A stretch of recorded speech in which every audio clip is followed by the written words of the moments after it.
Good afternoon, everyone. I apologize for our tardiness. I was with the President.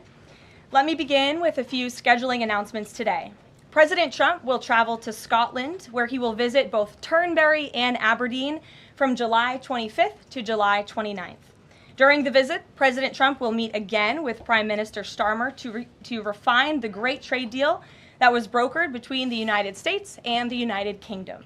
And the President and the First Lady will travel to the United Kingdom for an official state visit from September 17th to September 19th later this fall.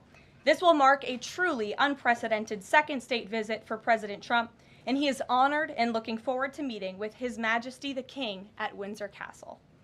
There has been a wave of positive economic news over the past week, which I would like to highlight today. Joe Biden's inflation crisis has been defeated. Prices paid to American businesses for goods and services were flat in June, which is lower than all 50 forecasters in the Bloomberg survey predicted. And core inflation, which is the best measure of inflation, came in lower than expected again in the month of June. Since President Trump took office, core inflation has tracked at just 2.1% overall and has come in below or at economists' expectations every single month. Wages are growing at a strong pace and prices are falling for everyday Americans. We also saw prices for new and used vehicles and airfares drop last month. In addition, prices for gas, fuel oil, energy commodities, hotels, airfare, public transportation, and fresh vegetables are all down over last year. As we said all along, trust in President Trump. The American dream is back, and everyday families are already reaping the benefits of this incredible economic turnaround in just 6 months. President Trump has ended the era of economic surrender and implemented powerful tariffs to stand up for our workers and businesses and rebalance America's trading agreements. Despite all of the doom casting from the so-called experts claiming that these tariffs would be the end of the world as we know it, the opposite has occurred. Tariffs are not inflationary, as President Trump has said all along. In reality, tariffs are a source of massive revenue. We're seeing trillions of dollars in private investment pour into our country right now because the companies around this world want to make their products right here with American labor and not have to pay any tariffs at all. Customs and tariff revenue has already totaled more than $113 billion since President Trump entered office, helping to lead a budget surplus in June for the first time in nearly a decade. We are truly entering a golden age as a result of these pro-growth and America First trade policies. On another matter, yesterday in the East Room, the President was proud to sign the Halt All Lethal Trafficking of Fentanyl Act into law, surrounded by angel families to help finally end the devastating fentanyl crisis that has ravaged millions of Americans. Under the Halt Fentanyl Act, anyone who possesses, imports, distributes, or manufactures any illicit fentanyl-related substances will be subject to criminal prosecution in the same manner as any other Schedule I controlled substance. This legislation will close the loopholes that criminals use to skirt around the law and make it easier for law enforcement to prosecute vicious traffickers who peddle poison in our communities. President Trump has always made tackling the drug crisis a top priority, and this important bipartisan legislation further follows through on that commitment. The complete and total success at our southern border that many in the media in this room continue to ignore is another example of the President keeping his word to families who have lost loved ones due to fentanyl, and it's another win for the American people. Customs and Border Protection just released the final operationalized stats for the month of June, and I must highlight some of these incredible numbers. There were only 6,072 Southwest apprehensions in June, 15% lower than the previous record that this president set in the month of March. To put that in perspective, the Biden administration routinely saw the same number of encounters in a single day, and on many days, that number was more than 10,000 apprehensions at the Southwest border. There were also 0 illegal aliens released along the Southwest border for the second consecutive month in a row. President Trump promised to end the illegal alien invasion, and he has delivered on that promise to the American people in record time. With the border sealed, deportations are ramping up. This past weekend, our brave ICE agents were arresting violent criminal illegal aliens all across the country. ICE Atlanta arrested an illegal alien from Mexico, convicted of attempted rape of a child in North Carolina. ICE Baltimore arrested an illegal alien from Guatemala who was previously convicted for sexual abuse of a minor in Maryland. ICE Houston arrested a criminal illegal alien from Mexico whose previous conviction includes aggravated sexual assault of a child in Texas. ICE Salt Lake City arrested a 32-year-old illegal criminal alien from Mexico who was previously convicted for child abuse and injury. ICE Baltimore arrested a criminal illegal alien from El Salvador convicted in Maryland for possession of child pornography. And ICE San Antonio arrested a criminal illegal alien from Mexico convicted of aggravated sexual assault in Texas. The men and women of ICE are heroes. They are putting their lives on the line every day to get the worst of the worst, these types of criminals, out of our communities and out of our country. And the president continues to strongly have the backs of all ICE agents who are doing their jobs to keep all of us, including everyone in this room, safe. The facility, sorry, 1 second. In other news, following President Trump's bold executive actions protecting American children from irreversible chemical and surgical mutilation, the largest provider of these barbaric practices will now be closing its doors. The facility in Los Angeles, California, is just the latest facility downsizing or eliminating their irreversible and harmful services that feed into the lie that you can somehow change a child's sex. The Biden administration peddled dangerous policies that defied medical science in favor of radical transgender ideology. But President Trump has put an end to that to ensure America's children's innocence is protected and our children can lead healthy and productive lives. Finally, last night, Senate Republicans passed President Trump's $9 billion rescissions package. This will help restore fiscal sanity in our country by rescinding billions in wasteful foreign aid and finally ending taxpayer funding for PBS and NPR, two media organizations that have ridiculously used federal dollars to push a partisan left-wing agenda for many years. The House should pass this rescissions package immediately and send it to the president's desk for signature. On another note, I know that many in the media have been speculating about bruising on the president's hand and also swelling in the president's legs. So in the effort of transparency, the president wanted me to share a note from his physician with all of you today. In recent weeks, President Trump noted mild swelling in his lower legs.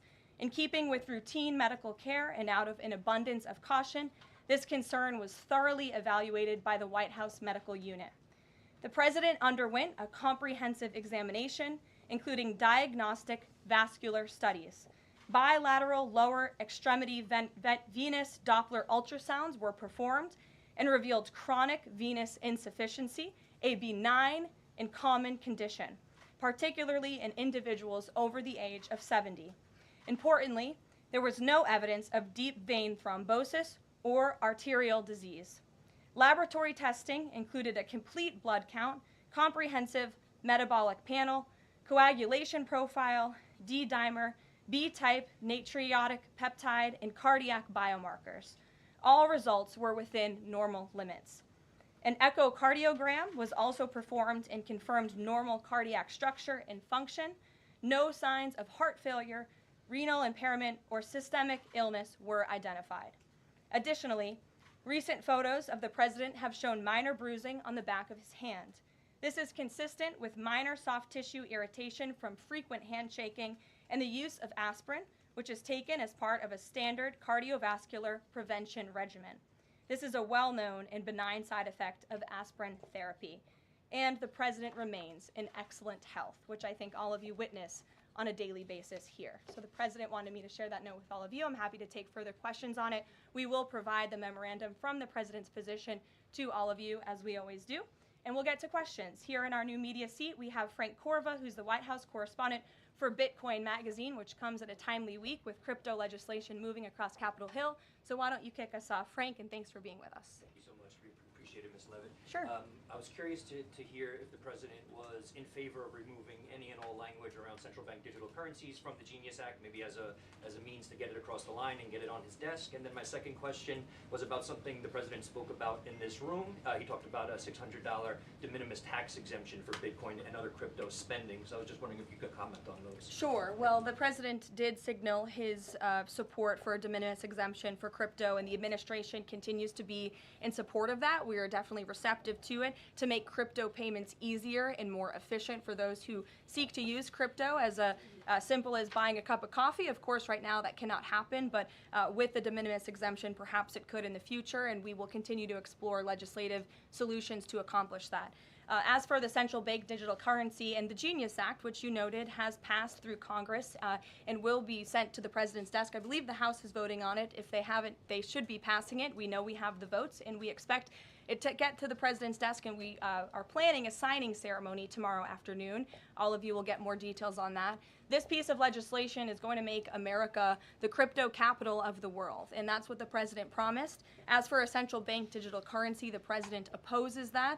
He made that promise to the American people on the campaign, and while it's not in this specific piece of legislation, he did sign a January executive order banning a central bank digital currency. The administration supports Congress's efforts to codify that executive order into law, and I believe there will be future pieces of legislation in regards to crypto that will be moving through Capitol Hill. The President looks forward to signing them, and he looks forward to the signing ceremony this afternoon. So thank you for being with us today.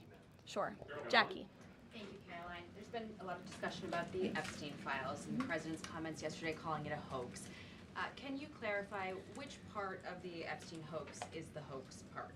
The President is referring to the fact that Democrats have now seized on this as if they ever wanted transparency when it comes to Jeffrey Epstein, which is an asinine suggestion for any Democrat to make. The Democrats had control of this building, the White House, for 4 years, and they didn't do a dang thing when it came to transparency in regards to Jeffrey Epstein and his heinous crimes. It was this President who directed the Department of Justice and the Attorney General to do an exhaustive review of all files related to Jeffrey Epstein, which they did. The Attorney General and the FBI, led by Pam Bondi, Dan Bongino, Kash Patel, these are great patriots, some of the most trusted voices in the Republican Party movement. It's part of the reason the President appointed them to these high law enforcement positions, and they spent many months going through all of the files related to Jeffrey Epstein, and they concluded what they found in that memo, which they drafted and they released. And so the President has been transparent. He has followed through on his promises to the American people, but he doesn't like to see Democrats and the mainstream media covering this like it's the biggest story that the American people care about. The President has been working so hard this week. On Tuesday, he went to Pennsylvania, where he secured $90 billion in investments for the Commonwealth, for the people of that state. After that, he came back to the Oval Office at 8 p.m. He went in there to whip votes to get the Genius Act signed into law. And because of his efforts, that bill is now going to be signed and passed. The following day, yesterday, he meets with a foreign leader, the King of Bahrain, to secure more investments into this country. And then yesterday afternoon, the President is in the East Room of the White House mourning with parents who have lost their children because of fentanyl, signing a bipartisan piece of legislation. And not a single cable network in this country took that event live and covered that event like they should. Those are the issues the President cares about. What could be more important to the American people than helping families who have lost their children? Those are the issues this President is going to remain focused on. I understand he wants to move on from this story, but you do have some prominent figures, including the Senate Majority Leader, the House Speaker, voicing support for the files to come out. Representative Massey collecting signatures that would force a discharge petition for a vote on the floor for this. It doesn't seem to be going away. What is stopping the administration from just redacting any sensitive information, grand jury information, and putting out what is appropriate so that the American people can decide and then let this story die? Well, in terms of redactions or grand jury seals, those are questions for the Department of Justice. Those are also questions for the judges who have that information under a seal. And that would have to be requested, and a judge would have to approve it. That's out of the President's control. He has said, in agreement with some of the leaders on Capitol Hill, that if the Attorney General and the Department of Justice come across any other credible evidence, they should provide that to the American people. The President has said that, and he agrees with them on Why that. did you fire Maureen Comey? The Department of Justice did, and I would defer you to them. Dasha. Has the White House been directly in touch with some of the MAGA influencers that are still not satisfied with the administration's handling? And has the message to them been similar to what the president has said, which is sort of either let this go or we don't need your support? Well, look, the president and this team are always in contact with the president's supporters, with voices of many kinds on both sides of the aisle. I think that's part of the reason this president is a great president, because he's willing to listen and hear other people's perspectives. But ultimately, he has led this country, not just over the past 6 months to historic success, but also through his first 4 years as president. And as the leader and the creator of the MAGA movement, he has led through these perilous times for our country based on instinct and in the best interest of the country. And as I always say, the American people should trust in President Trump. John, Go ahead, John. Thanks a lot, Caroline. The president on Monday announced that if there's not compliance with Russia within 50 days, there would be increased tariffs. Can you explain how that works, first of all? What happens if Russia doesn't end its war with Ukraine in 50 days? Well, in 50 days, as the president clearly laid out, if there is not a ceasefire agreement or a peace deal within that time frame, if Russia refuses to legitimately agree to a ceasefire, then they will face very steep tariffs, and they will also face secondary sanctions. So countries that are purchasing oil from Russia will be sanctioned as well, and of course that will do deep damage to Russia's economy. And I would just add that the president wants this war to end with a diplomatic solution. He's been pushing for it. This administration has spent many hours and a lot of time trying to solve this war very far away, but the president wants to stop the killing and he wants to save lives. As far Reagan, as the first part go of ahead. what you were saying, Caroline. Reagan, first go part, ahead. I have two questions for It's you. just about, if I may, just about the tariffs, the first part. I get the secondary tariffs, but there was only $3 billion worth of trade between the U.S. and Russia in 2024. It's expected to be far less this particular year. On April the 2nd, both you and the Treasury Secretary said it's not necessary to apply any tariffs on Russia. You said that because of the lack of trade, it precludes, that was the word you used, any need for tariffs. Why now, and why do you think that that would make them cave and come to some sort of peace agreement as it relates to Ukraine? $3 billion is still a lot of money, John, and it's not just tariffs, it's the secondary sanctions as well that will be implemented in 50 days. Reagan. Thanks, Caroline. I have two questions for Sure. you. First on Congress. Congresswoman Salazar introduced legislation that would give some illegal immigrants in the country a path to citizenship. 10 Republicans signed on to what she's calling the Dignity Act. I'm curious what the White House's position is on the legislation and if the president would veto this bill if it made it to its desk. From my understanding, the White House nor the president has actually read through this legislation. We've been focused on, of course, the One Big Beautiful Bill, which passed, which is another historic accomplishment of this president in record time. The Genius Act this week, the rescissions package, that's been the focus of the White House. But the president has made it very clear he will not support amnesty for illegal aliens in any way. I want to give you a chance to respond to the CEO of NPR. She's claiming that the cuts to their network will, quote, be a real risk to public safety of the country. Murkowski has argued that public broadcasting stations save lives.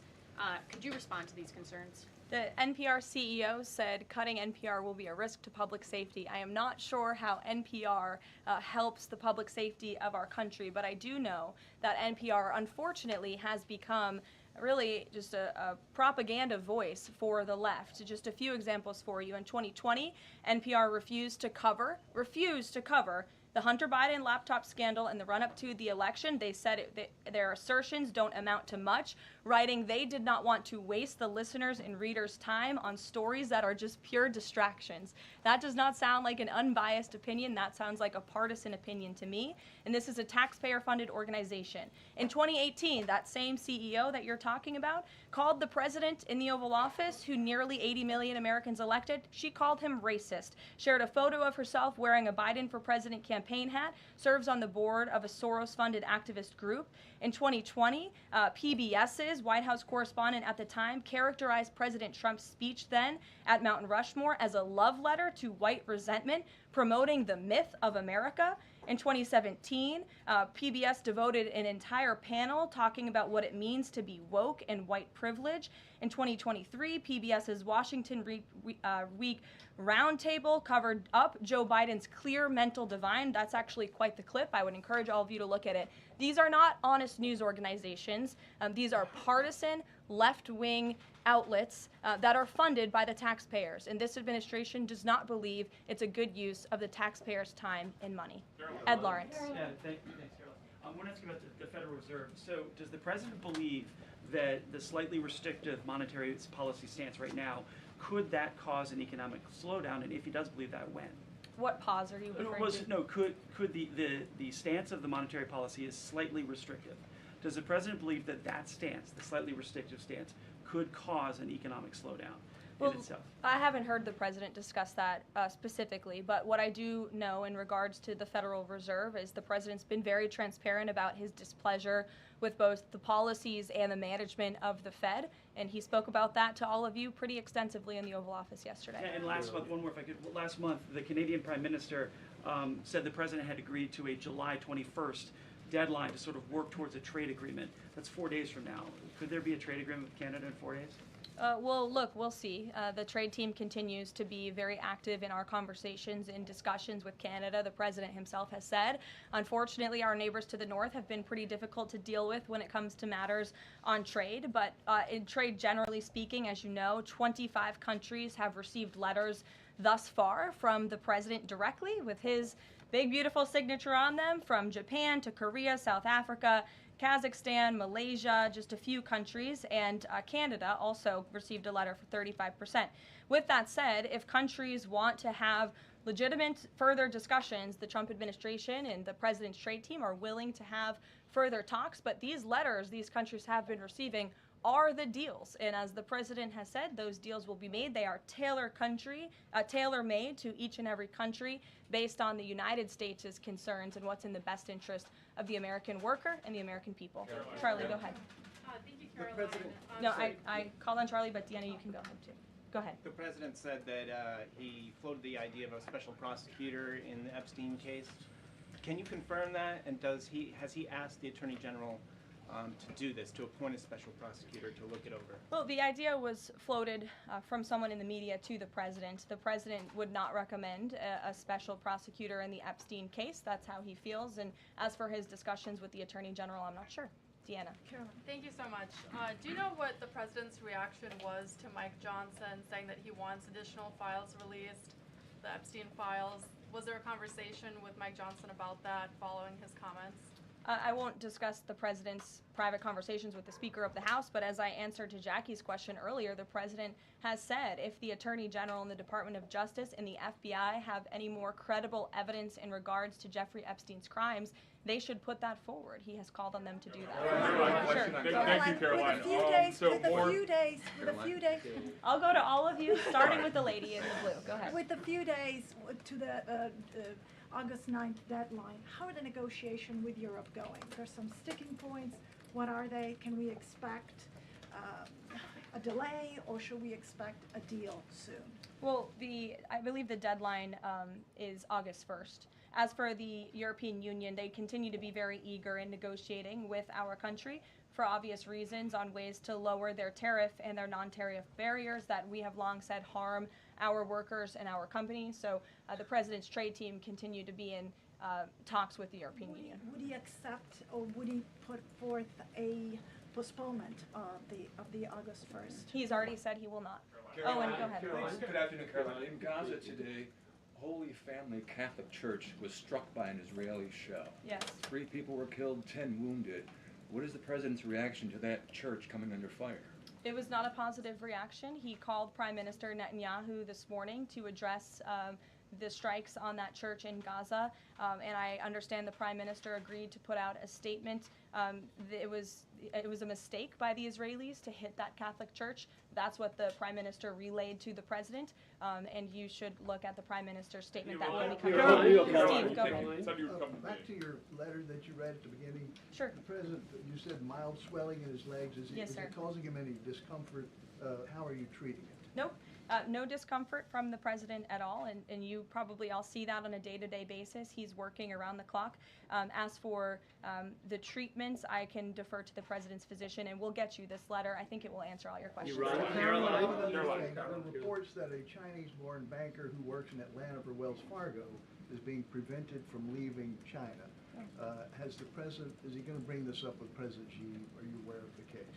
I'm not aware of the case, but I'm sure our National Security Council team is. Steve will get you some answers on that. Kristen.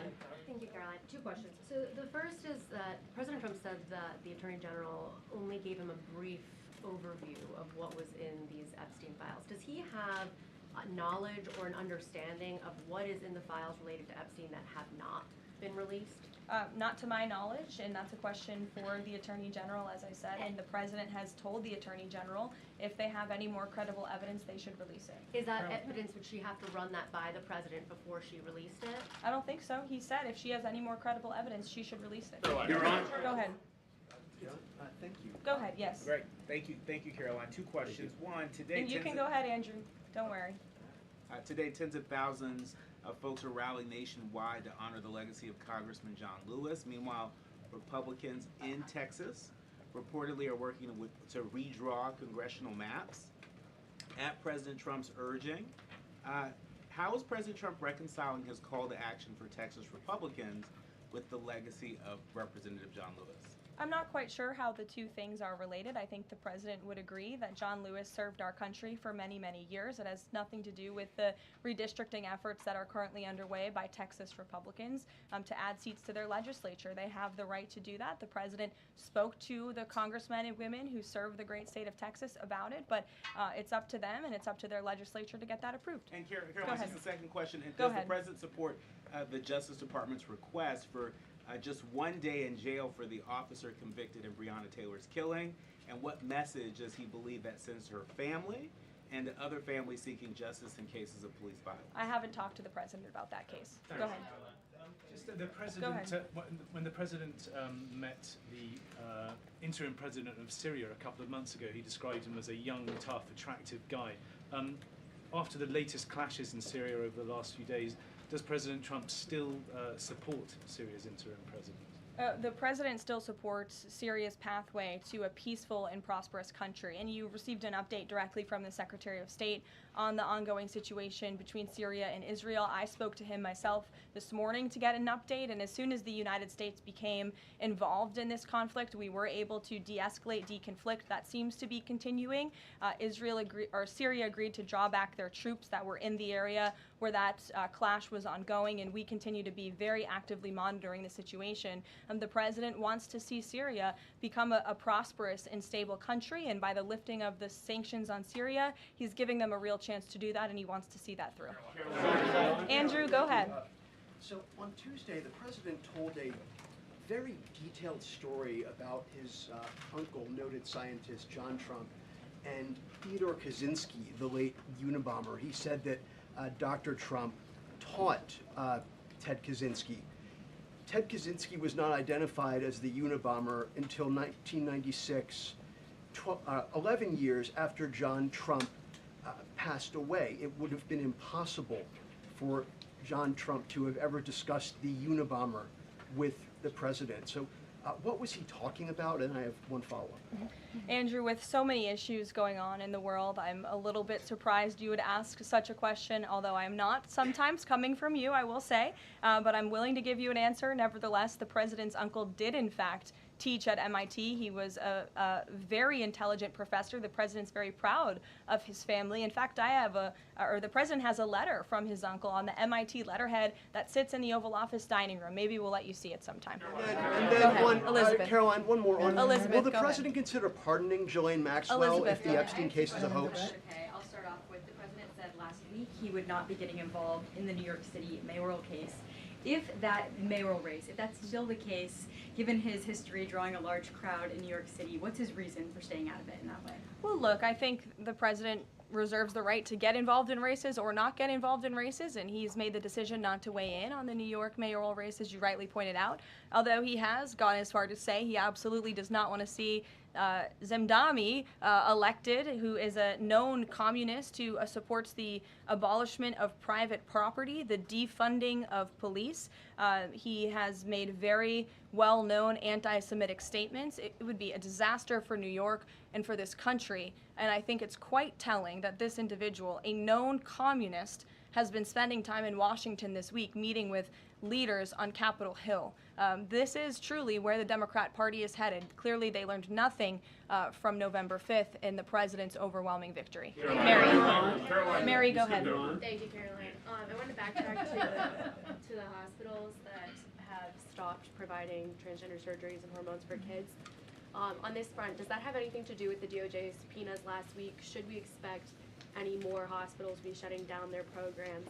And I wanted to also ask what you make of all these media reports, especially the AP, which I noticed, which portrays these children as losing something that's saving their lives. Yes, I think the president spoke a lot about this issue, which is a political issue, but also really a cultural issue that impacts children and families. He talked about it a lot on the campaign, and I think he was quite surprised by the uptick we were seeing in the embracement by the Democrat Party when it comes to the chemical castration and mutilation of young, innocent bodies. And so the president made it a very early priority to sign very strong executive orders to cut off the funding for any hospital or any medical facility in this country that provides such barbaric procedures. And as a result of that strong policy and the president's strong common sense position on this issue, we've had such an overwhelming response, which is great for children in Arizona. Phoenix Children's Hospital has stopped providing puberty blockers and hormone therapy to minors. In California, Stanford Medicine ended sex change surgeries for minors. Children's Hospital Los Angeles is closing its Center for Trans Youth Health and Development surgical program. In Illinois, Lurie Children's Hospital of Chicago stopped sex change surgeries. Again, let's think about what we're talking about here. Sex change surgeries for minors. These are barbaric practices that no child, innocent child, should have to endure. And the president wants to protect the innocence of children, and I know the vast majority of Americans support him in that effort. This is a wildly popular and common sense endeavor this administration has taken, and we've seen many of these medical institutions have followed through with the president's executive orders, but we'll continue to take further action on this important issue. Garrett. I too, if you'll indulge me. Sure. On the rescissions package, I wonder what the White House makes of this theory that it increases the odds of a shutdown. The theory is basically, why would any Democrat vote for a bipartisan spending deal with Republicans if Republicans can turn around and claw the money back the next day? Look, $9 billion worth of crap that it was in our federal funding that is now being rescinded. This is a good thing for the American people and the American taxpayer, and I think our Office of Management and Budget Director was saying this process should be more bipartisan.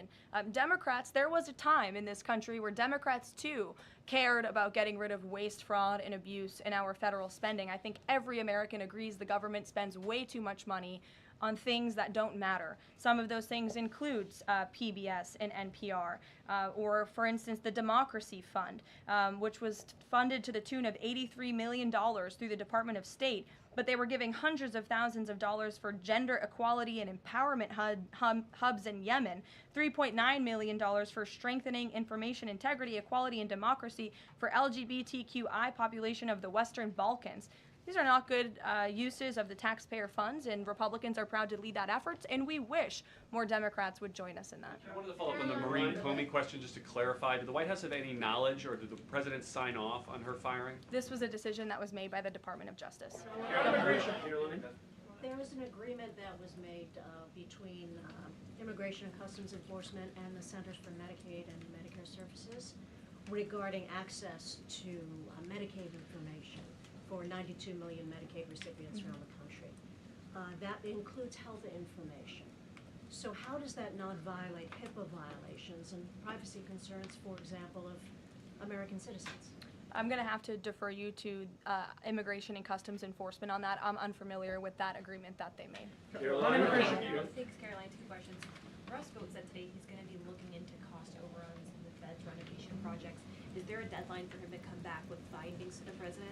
I don't believe there's a deadline the president has set for Rust Belt, but I think, again, this is a good use of taxpayers' time to look into this project that is millions and millions of dollars over budget. It's for a big, beautiful mansion for the federal chairman, reserve chairman, and I understand that it costs much more than it did the beautiful palace that many of you joined us at when we went overseas. So it's completely unnecessary, it's overpriced, and I think it's a good thing the administration, led by the president, is looking into it. If there ever were to find wrongdoing or fraud, would the president reconsidering firing Jerome Powell? Look, it's a hypothetical question. We'll see where it goes. The president spoke about how he feels on this matter yesterday. Sure, Thank go you ahead. so much, Caroline. So we saw Ambassador Huckabee arrive to Prime Minister Netanyahu's trial to show his support. Does the president plan to impose any kind of sanctions against the Israel judicial system? I don't have any update for you on that or any announcement on that front. I don't believe so. Does the president believe that justice has been served in the Epstein case? Look, the president believes that he directed the Department of Justice to do an exhaustive and thorough review, and they did that. And they all agreed, the FBI director, the deputy FBI director, the attorney general, on the memo that they drafted and they released. Thank you, Caroline. Just a follow-up on Reagan's question. Representative Salazar's bill, it grants illegal aliens with legal status for 7-year increments. It also gives permanent path to residency for so-called dreamers. And, you know, President Trump and Labor Secretary Chavez, who previously co-sponsored a version of this bill when she was in the House, they've spoken about a work deal similar to the bill, I believe. What's the difference between a work deal and amnesty? Look, as I told Reagan, the president, the White House have not reviewed this specific piece of legislation. It's just not where our focus has been. But the president, for one, has been very clear he does not support amnesty. We'll go to, oh, look at some friends in the back. Brian, go ahead. You didn't show up early enough to get some good real estate up here. I love it. Any update on the auto pen? I know that there was the DOJ and some others were looking into the thousands of documents that were signed off just before Joe Biden left office. Any update on the auto pen? Yes. I'm not laughing at you, I'm just laughing at how far away you are, and you're going to need to get some microphones back there. On the auto pen investigation, yes. The White House counsel's office has launched their own investigation into former President Biden's usage of the auto pen.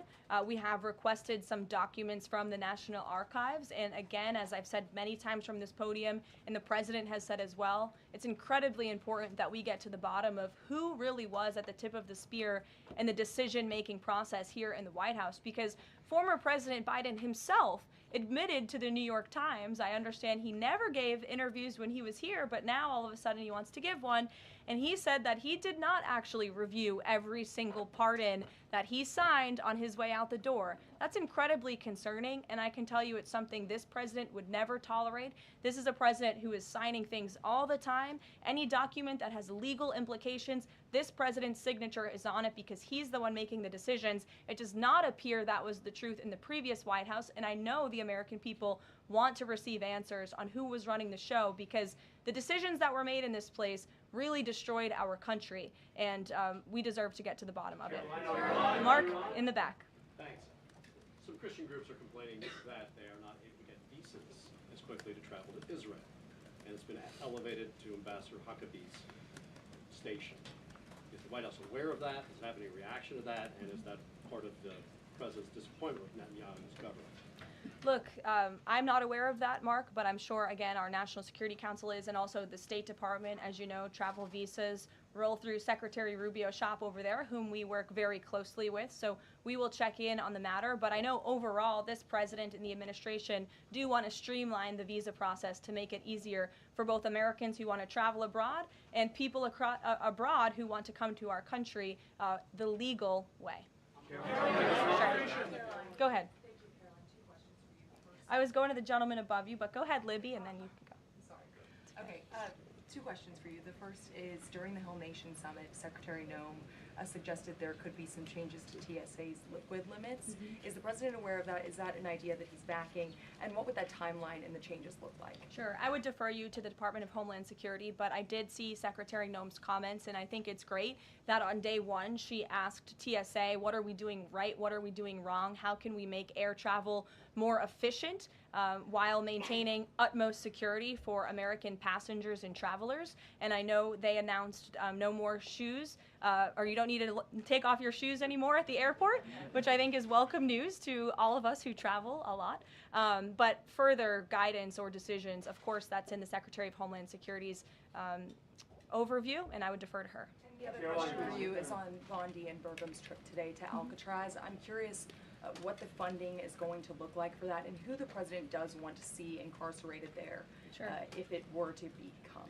Sure. Well, this was an idea of the President. He spoke about it in May, and he directed his administration to review a reopening plan for Alcatraz if it is possible, which is why the Attorney General and the Secretary of Interior have traveled there today. They are touring the site, and if the Alcatraz prison is reopened, it would be under the purview of the Bureau of Prisons.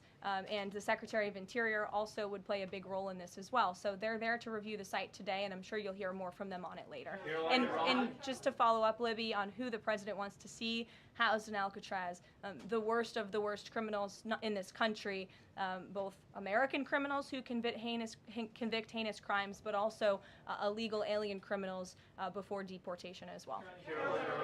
Go ahead. The State Department yesterday urged the Chinese Communist Party to cease its campaign to eradicate Falun Gong, a peaceful spiritual practice. With the anniversary of this brutal persecution approaching, does the White House have a message for the CCP on this? Well, I will get you one, and we will get back to you. Sure. Go ahead. We'll take. Go ahead, and then go ahead. Sure. I've never called on you. Why don't you go ahead? In the red tie. Hello. Dr. Harper behind. Thank you. Yes. Go ahead. Go ahead. Me, thanks. Yes. Thank you, Caroline. Yes, you. What's your name? My name is Matias. Thank you. What's your outlet? I'm from Record TV, Brazil. Great. Brazil's President Lula recently said that President Trump was elected to govern the United States and not to act as the emperor of the world. And he also emphasized that Brazil is open to negotiation. I'd like to hear what you have to say about it, what the administration has to say about it, and specifically what areas are currently open to negotiation in the light of the 50% tariffs that were announced. Sure. The President is certainly not trying to be the emperor of the world. He is a strong president for the United States of America, and he's also the leader of the free world. And we've seen a great shift across the entire globe because of the strong leadership of this president. In regards to Brazil, the President sent a letter to Brazil announcing their new tariff percentage. He also directed our USTR Ambassador Jameson Greer to launch an investigation of Brazil under Section 301 of the Trade Act of 1974, designed to address unfair foreign practices that are affecting U.S. commerce. For years, we know Brazil's digital regulations and weak IP protections have undermined U.S. tech and innovative companies, and their tolerance of illegal deforestation and other environmental practices puts American producers, manufacturers, farmers, and ranchers who follow better environmental standards at a competitive disadvantage. So this president always acts in the best interest of the American people and the United States of America, and he will continue to do so. Thank you very much, everyone. We'll see you later. I appreciate the enthusiasm today.